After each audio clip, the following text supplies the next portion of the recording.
Hi friends, ഇന്ന് നമ്മൾ പരിശോധിക്കുന്നത് question paper code 119/2024, category code 559/2023, high school teacher Tamil medium, date of test 24/10/2024. അപ്പോൾ ഇതിലുള്ള ഒരു 20 ക്വസ്റ്റ്യൻസ് ആണ് നമ്മളിന്ന് നോക്കുന്നത്. അപ്പോൾ ഫസ്റ്റ് ക്വസ്റ്റ്യൻ എന്ന് പറയുന്നത്, which of the following facts are real about right to information act 2005? അപ്പോൾ താഴെ തന്നിരിക്കുന്നതിൽ കറക്റ്റ് ആയിട്ടുള്ളത്, RTOയുമായി ബന്ധപ്പെട്ട കറക്റ്റ് ആയിട്ടുള്ള ആൻസർ ആണ് ചോദിച്ചിട്ടുള്ളത്. അപ്പോൾ ഇതിൽ ആൻസർ എന്ന് പറയുന്നത് ആൻസർ 1, 2, 3 ആണ്. ഓപ്ഷൻ സി ആണ്. അപ്പോൾ ഒന്നാമത്തെ answer, this ensures the right of all citizen of India to receive information. ഇപ്പം ഇന്ത്യൻ പൗരന്മാർക്ക് എല്ലാവർക്കും തന്നെ ഇൻഫർമേഷൻസ് റിസീവ് ആക്കാൻ പറ്റും. അങ്ങനെ ഒരു അവകാശം ഇത് കൊടുക്കുന്നുണ്ട്. പിന്നെ അതേപോലെ ഇതിൻ്റെ ആ ഒരു effort behind this legislation taken by Mazdoor Kisan Shakti Sangathan. അപ്പോൾ മസ്ദൂർ കിസാൻ ശക്തി സംഘടനാണ് ഇതിനു വേണ്ടി പ്രവർത്തിച്ച ഒരു സംഘടന. The main objectives of this act are to prevent corruption and create responsibility. അപ്പോൾ ഈ ഒരു ആക്ടിൻ്റെ ഒബ്ജക്റ്റീവ് എന്ന് പറയുന്നത് അഴിമതി ഒഴിവാക്കിക്കൊണ്ട് ഉത്തരവാദിത്തങ്ങൾ കറക്റ്റായ രീതിയിൽ നിറവേറ്റുന്നതിന് വേണ്ടി വന്നിട്ടുള്ള ഒരു ആക്റ്റാണ് റൈറ്റ് ടു ഇൻഫർമേഷൻ ആക്ട് എന്ന് പറയുന്നത്. അപ്പോൾ നാലാമത്തെ ഓപ്ഷൻ വരുന്നത് തെറ്റാണ്. അപ്പോൾ ഞാനത് പറയുന്നില്ല.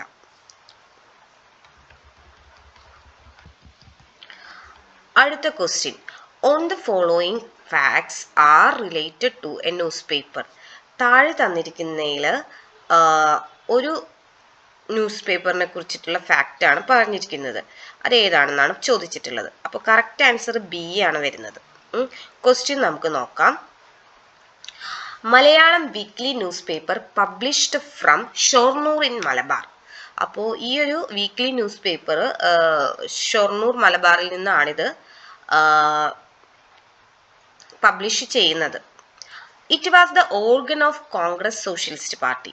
കോൺഗ്രസ് സോഷ്യലിസ്റ്റ് പാർട്ടിയുടെ ഒരു പ്രധാന ഓർഗനായിട്ട് തന്നെ ഇതിൽ പറയാൻ പറ്റും. This newspaper was instrumental in spreading socialist and communist ideologist. അപ്പോൾ സോഷ്യലിസവും കമ്മ്യൂണിസവും അത്തരത്തിലുള്ള പ്രിൻസിപ്പിൾസും ഐഡിയോളജീസും ആണ് ഈ ഒരു പത്രത്തിലൂടെ പറയുന്നത്. It was launched in 1935. 1935 ഇത് ലോഞ്ച് ചെയ്തു. അപ്പോൾ ആ പത്രമാണ് പ്രഭാതം. പ്രഭാതം എന്ന് പറഞ്ഞ പത്രത്തിനെ കുറിച്ചാണ് ഇത്രയും കാര്യങ്ങൾ പറഞ്ഞിട്ടുള്ളത്. അടുത്ത ചോദ്യം, which of the following is not related other 3 programmes? അപ്പോൾ താഴെ തന്നിരിക്കുന്നതിൽ ഒരു പ്രോഗ്രാമുമായി, അതായത് നോട്ട് റിലേറ്റഡ് അതർ 3 പ്രോഗ്രാംസ് എന്നാണ് പറഞ്ഞേക്കുന്നത്. അപ്പോൾ അതിൻ്റെ ആൻസറാണ് നമ്മളിനി നോക്കാൻ പോകുന്നത്. ഓക്കെ,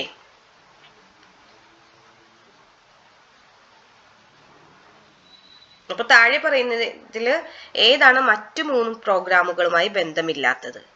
അപ്പോൾ നമുക്ക് നോക്കാം. National rural employment programme NREP, Sampoorna Gramin Rozgar Yojana SGSY, പ്രധാനമന്ത്രി ഗരീബ് കല്യാൺ അന്ന യോജന PMGKY, സ്വർണ ജയന്തി ഷഹ്ഹാരി റോസ്ഗാർ യോജന. അപ്പോൾ ഇതിൻ്റെ ആൻസർ വരുന്നത് ബി ആണ്. ബി മറ്റുള്ള 3ഉമായിട്ട് ബന്ധമില്ലാത്തതാണ് ചോദിച്ചിരിക്കുന്നത്. അപ്പോൾ ബി എന്ന് പറയുന്നത് 3ാമത്തെ ഓപ്ഷനാണ്. അപ്പം NREGP, SGSY, SJSRY ഇത് തമ്മിലൊരു റിലേഷൻഷിപ്പ് ഉണ്ട്. ബന്ധമില്ലാത്തത് പ്രധാനമന്ത്രി ഗരീബ് കല്യാൺ അന്ന യോജനയാണ്. ഓക്കെ, അപ്പോൾ താഴെ തന്നിരിക്കുന്നതിൽ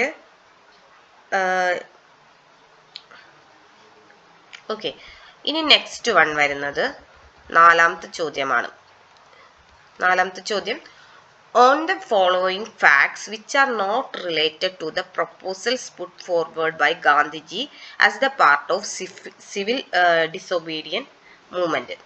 അപ്പോൾ ഇതിൽ തന്നിരിക്കുന്നതിൽ, അതായത് താഴെ തന്നിരിക്കുന്നതിൽ സിവിൽ നിയമ ലംഘന പ്രസ്ഥാനത്തിന്റെ ഭാഗമായി ഗാന്ധിജി മുന്നോട്ട് വെച്ച നിർദ്ദേശങ്ങളുമായി ബന്ധമില്ലാത്ത വസ്തുതകളെ കുറിച്ചാണ് ചോദിച്ചിരിക്കുന്നത്.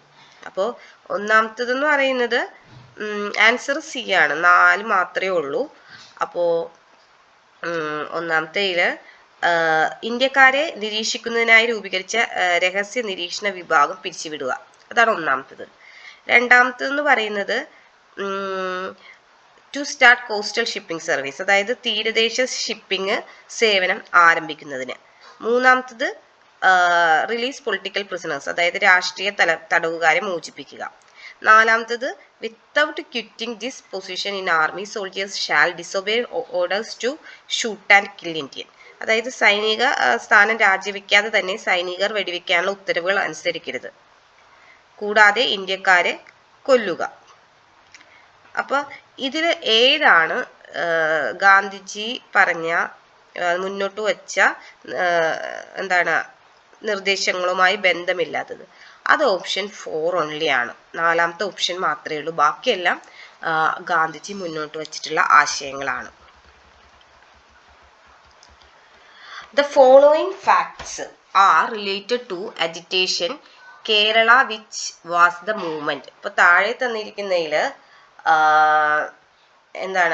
താഴെ പറയുന്ന വസ്തുതകളിൽ കേരളത്തിലെ ഒരു പ്രക്ഷോഭവുമായിട്ട് ബന്ധപ്പെട്ടിട്ടുള്ള പ്രസ്ഥാനം ഏതാണെന്നാണ് ചോദിച്ചിരിക്കുന്നത്. അപ്പോൾ അതിൽ ഓപ്ഷൻ എ, അതായത് താഴെ തന്നിരിക്കുന്നതിൽ ഒരു പ്രക്ഷോഭമാണ് ചോദിച്ചിരിക്കുന്നത് അല്ലേ. ഒരു പ്രക്ഷോഭം എന്ന് പറയുമ്പോൾ അതൊരു വലിയൊരു സ്ട്രഗിൾ പോലെ വരും അല്ലേ. അപ്പോൾ അത് താഴെ തന്നിരിക്കുന്നതിൽ ഏതാണെന്ന് ചോദിച്ചു കഴിഞ്ഞിട്ടുണ്ടെങ്കിൽ അത് ഫസ്റ്റ് ഓപ്ഷനാണ്, ആബ്സ്റ്റൻഷൻ മൂവ്മെന്റ്. ഓക്കെ, അതായത് ഇപ്പോൾ options Christian, Muslim and Irava communities launched agitation seeking reservation in government jobs in proportion to their population. N.V. Joseph, P.K. Kunya and C. Keshavan led by the movement. This started in Travancore. These leaders formed an organization, Samyukta Rashtriya Samiti.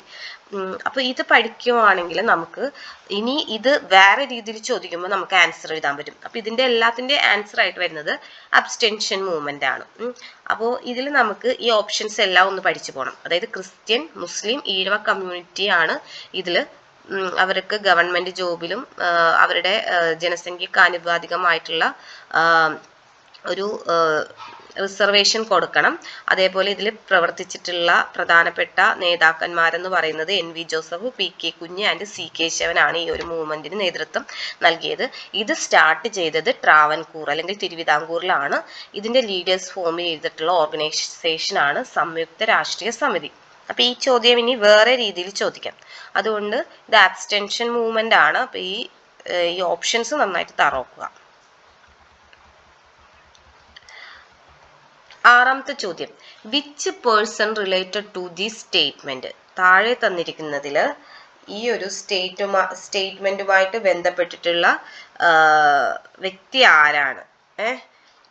അപ്പോൾ നമുക്ക് ഒന്നാമത്തെ നോക്കാം. It is the model place where people live without caste disparity or religious aversion but with fraternity. അതായത് ജാതി വേർതിരിവോ മതപരമായ വേർതിരിവോ ഇല്ലാതെ സഹോദര്യത്തോടെ ആളുകൾ ജീവിക്കുന്ന ഒരു മാതൃകാ സ്ഥലമാണിതെന്നാണ് പറയുന്നത്.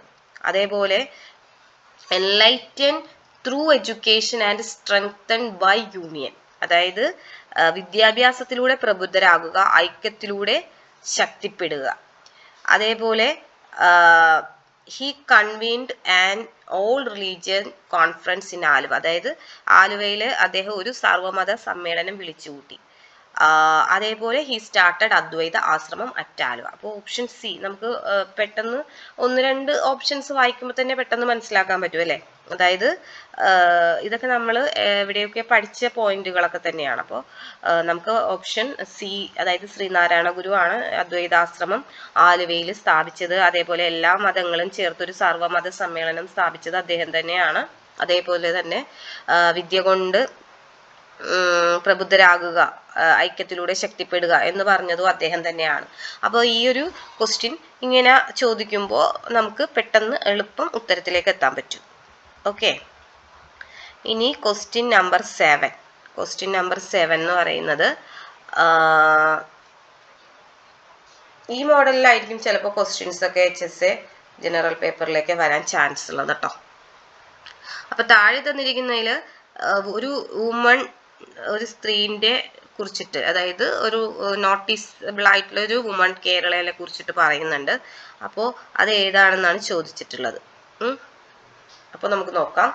ഫസ്റ്റ് ഫീമെയിൽ ജഡ്ജ്, അതായത് ഹൈക്കോടതിയിലാണെങ്കിലും ജഡ്ജിയും, ഇന്ത്യയിലെ ആദ്യത്തെ വനിതാ ജഡ്ജിയും ഹൈക്കോടതി ജഡ്ജിയും. പിന്നെ അതേപോലെ തന്നെ first woman judge in Commonwealth country, അല്ലെ? കോമൺവെൽത്ത് കൺട്രി ഫസ്റ്റ് വുമൺ ജഡ്ജാണ് കോമൺവെൽത്ത് കൺട്രിയിലെ. അതേപോലെ ഓട്ടോബയോഗ്രഫി എന്ന് പറയുന്നത് ആത്മകഥയാണ്. She also served on law commission, അവർ നിയമ കമ്മീഷനിലും സേവനം അനുഷ്ഠിച്ചിട്ടുണ്ടെന്നാണ് പറയുന്നത്. അപ്പൊ ഏതാണെന്നുള്ള ഓപ്ഷൻ അവിടെ ഉണ്ട്. സി ആണ് ഓപ്ഷൻ, അന്നാചാണ്ടി ആണ് ഓപ്ഷൻ. അപ്പോൾ നമുക്ക് ഈസി ആയിട്ട് പറയാൻ പറ്റും, അല്ലേ? അതായത് Anna Chandy was indeed the first female judge in India and the first woman high court judge in the British Commonwealth. Her autobiography is titled Atmakatha. She also served on the law commission. ഇനി നമ്മൾക്ക് question number 8 നോക്കാം. On the following statement more related to foreign education mission. അപ്പോൾ താഴെ തന്നിരിക്കുന്നതിൽ എന്താണ് education mission, അല്ലെ? വിദേശ വിദ്യാഭ്യാസവുമായി കൂടുതൽ ബന്ധപ്പെട്ടിരിക്കുന്ന ദൗത്യം ഏതാണ്? ഫോറിൻ എഡ്യൂക്കേഷനുമായിട്ട്. അപ്പോൾ അതിൽ the missionary initiated western education in Kerala, this society based on Switzerland and active from 1815, അല്ലെ? അപ്പൊ ഇത് കേരളത്തിൽ പാശ്ചാത്യ വിദ്യാഭ്യാസത്തിന് തുടക്കം കുറിച്ചത് ഈ ഒരു മിഷണറിയാണ്. രണ്ടാമത്തേത് എന്താണ്? സ്വിറ്റ്സർലൻഡ് ആസ്ഥാനമായിട്ട് 1815 മുതൽ സജീവമായിരുന്നു ഈ ഒരു സൊസൈറ്റി. അത് മലബാർ മേഖലയിലാണ് കേന്ദ്രീകരിച്ചിരുന്നത്, അല്ലെ?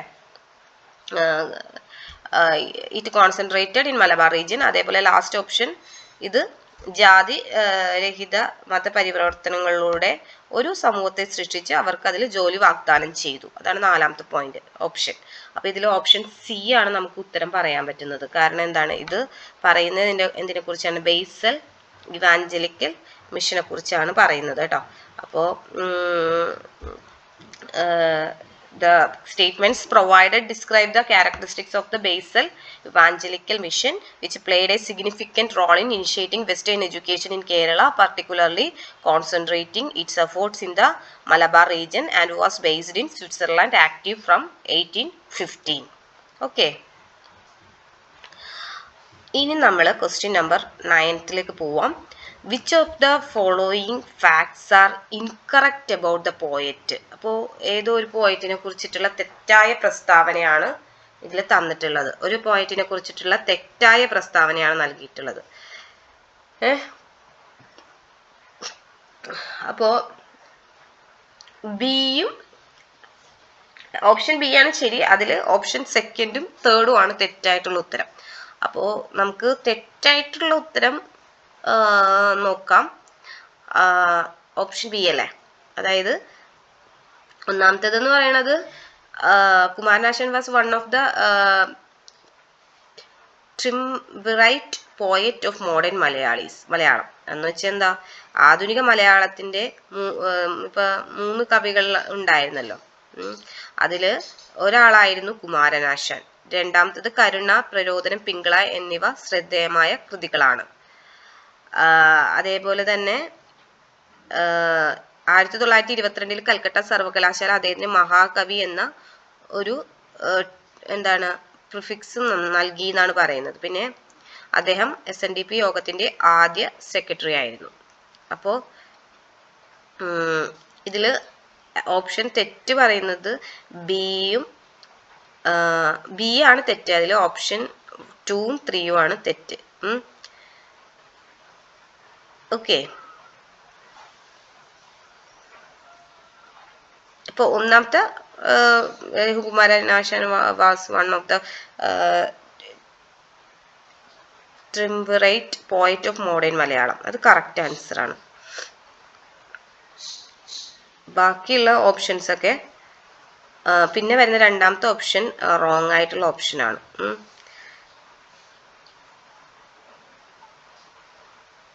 ഓക്കെ. അപ്പോൾ ഇനി നമുക്ക് ക്വസ്റ്റ്യൻ നമ്പർ അതായത് 2ഉം 3ഉം ആണ് തെറ്റായിട്ട് വരുന്നത്. He was the first secretary of SNDP യോഗം, അത് കറക്റ്റ് ആയിട്ടുള്ള ആൻസർ ആണ്. ഇനി നമുക്ക് ലാസ്റ്റ് ക്വസ്റ്റ്യൻ നോക്കാം. The lady scientist behind the Chandrayaan 3 and deputy operation director of Mangalyaan, she popularly known as rocket woman of India. അത് നമുക്ക് എല്ലാവർക്കും അറിയാം. അത് ഡോക്ടർ ഋതു കരിദാൽ. അപ്പോൾ അതാണ് അതിൻ്റെ ഉത്തരമായിട്ട് വരുന്നത് കേട്ടോ.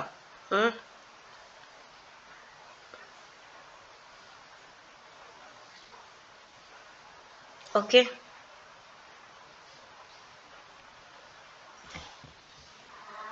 അപ്പോൾ ഇത്രയും ക്വസ്റ്റ്യൻസ് ആണ് നമ്മൾ ഇന്ന് പറഞ്ഞു നിർത്തുന്നത്.